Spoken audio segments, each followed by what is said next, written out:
દીપેશ એમ કે લાઈટના બિલ તો અમે કે લાલુભાઈ ઓછા કરાવ્યા. લાલુભાઈને પૂછો ને JERC નો મતલબ કઈ? લાલુભાઈ જો આ JERC નો મતલબ અહીં આવીને ખાલી લખેલું વાંચી જાય તો સારો રાજનીતિ છોડી મૂકું જા.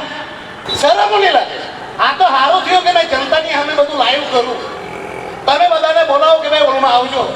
જ્યારે JRC ની મીટિંગ થાય આ ભાઈ નાચવા દે, આ ઊંચા કરીને નાચે ને પછી કે મેં શું કર્યું. તમે મને કહો છો ભાઈ તમે અહીંયા શું કરો તો પ્રેસ નોટમાં આવે, એક વિડીયો તો આવે કે બોલો હે જોઈન્ટ ઇલેક્ટ્રિક રેગ્યુલેટરી કમિશન કે બોલી દે ને તો આ ફોર્મ નહીં બોલે. શરમ કરો દીપેશ ટંડેલ, શરમ. દીવનો જે પ્રમુખ છે એ તો અમારા માણસને ધમકી આપે, તમે એમ કે ટોરેન્ટ પાવરનો વિરોધ કેમ કરે?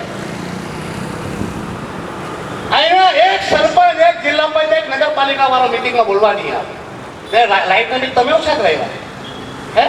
મને તો લક્કો નહીં માર્યો, પણ દીકરા તમે જૂઠું બોલ્યા તો તમારા મોઢામાં જરૂર લક્કો મરી ગયા. લાઈટના બિલ ઓછા કર્યા, શરમ કરો. અરે લાઈટના બિલ ઓછા થતા હોય તો એથી પડકાર કરું દીપેશ ટંડેલને કે જે વસ્તુ તમારા હાથમાં છે લાઈટના બિલ તો ઓછા કરવાના તમારા બાપના હાથમાં લે. એ તો લડવા પડે ઉમેશની જેમ છાતી કાઢીને, પણ જે ઓછું કરવાનું છે તે તમે કરીને બતાવો જે તમારા હાથમાં છે.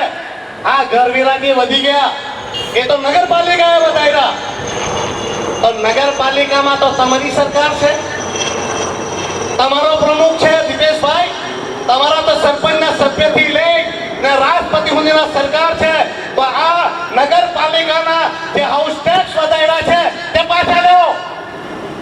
એ હાથમાં છે તે તો થાય નહીં ને વાત કરે આની કે અમે લાઈટના બિલ ઓછા કર્યા. હાઉસ ટેક્સ તો ઘટાડો.